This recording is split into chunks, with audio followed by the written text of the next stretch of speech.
With us now is David Yarus, the founder of Millennial and JSwipe. A pleasure to meet you. Thank you so much for having me.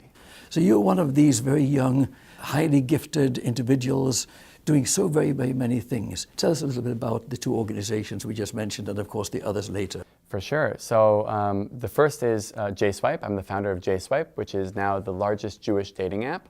We have over 1 million users around the world. We've had thousands of marriages, a lot of love, and it's been a beautiful experience. We started in Passover 2014, so we've only been around for a bit, but it's been incredibly meaningful, impactful, and exciting work. I'm also the global ambassador of JDate. In my role, I oversee brand, community, marketing, social media, partnerships. We are celebrating 20 years of love. We've been around for 20 years and we've seen more Jewish marriages than all other dating apps and sites combined. And really working over the next year on what does the next 20 years look like. Separately, I run an agency called Millennial, which is a social media, creative, and digital shop. We're based in Brooklyn, and we're focused on helping the Jewish world understand and engage the millennial audience, using best practices in social media, brand marketing, technology, digital, storytelling. And over the last, let's say, 5 years, I've worked across most Jewish organizations, Taglit-Birthright Israel, our longest partnership, and really a beautiful, beautiful experience, helping them engage new prospect participants for their trips. We've worked with Hillel, we've worked with Schusterman, we've worked with the Israeli Consulate, with the core focus of who is the elusive millennial Jewish audience and how do we reach and engage them. Fascinating, and considering all the challenges facing Jewish life in general, and intermarriage and complacency, fragmentation, lack of harmony, what you're doing is really important. Tell us more about your thoughts behind it.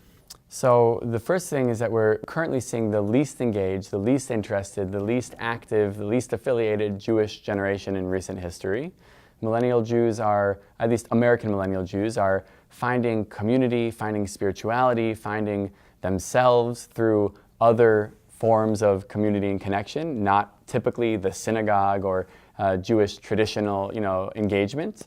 And it's really been alarming for most of the broader Jewish world. The federation, the foundation, the organizational systems that were built by our parents' and grandparents' generations are incredible. And they've had decades and decades of impactful work.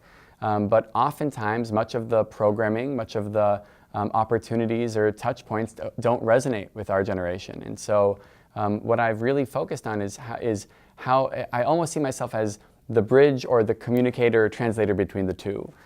I have a depth of understanding of what I call big Jewish, the Jewish organizational, institutional world, what their needs are, what their goals are, what they care about. And then of course I have an understanding of my generation, myself, my peers, my cousins, and what everyone's sort of exploring and going through. And I try to bridge that gap to help both understand, speak well, and collaborate for a bright Jewish future. Absolutely essential. And I very much admire what you're doing, what you represent, and personally I'm very frustrated by the fragmentation as mentioned. What are your thoughts in general with regard to the challenges facing Israel and the Jewish life in general at this time? Oof, well, those are both loaded topics. Let's start with Jewish life in general because I think that impacts Israel. And I'll speak specifically about generally millennials or the youth of today. Millennial Jews, as I mentioned, are the least engaged, the least affiliated, and by and large, not just Jewish, but millennials are the least religious generation in recent history. And to be fair, I don't think that they feel that they're missing. They don't feel an inner void because they're seeking out spirituality and connection and elsewhere. And so really, I think the challenge is that the challenge is that the programming and the opportunities aren't tailored or catered to the way that we think about the rest of our lives. Either they're not inclusive, they're not, plurality in nature, they're not designed around how we're experiencing the rest of our world. And so the way that I've been, talking about it is that Jewish identity has been almost a siloed island or pillar in someone's broader identity these days. It's like, instead of back in the day, they might say, my name's David, I'm Jewish, I'm from Miami, I'm work in advertising, I love spreading love. Now they say, my name's David, I live in Brooklyn, I like camping, outdoors, traveling, and maybe they'll say, comma, and I'm Jewish. And so the idea of where and how people are prioritizing their Jewish identity and experiences is definitely an interesting one. And most of the decision makers, most of the boards, most of the philanthropists that are driving the agendas of the Jewish infrastructure are markedly not our generation, and they don't really have a deep understanding of who we are, why we are, how we live generally and Jewishly. And so I think the biggest challenge is getting everyone to the table. How do we get the millennials and the youth to be there and be open-minded and be interested and engaged, knowing that they could create a Judaism in their likeness that suits their interests and needs? And how do we get the older generations and the foundations and federations and decision makers to see that it might not look the way that they want it to look, but it will still be Jewish, and that's a good thing, right? And rather than just the way I give an example of, so much of the Jewish world spends hundreds of millions of dollars a year trying to engage millennial Jews, putting new fuel in like an Oldsmobile.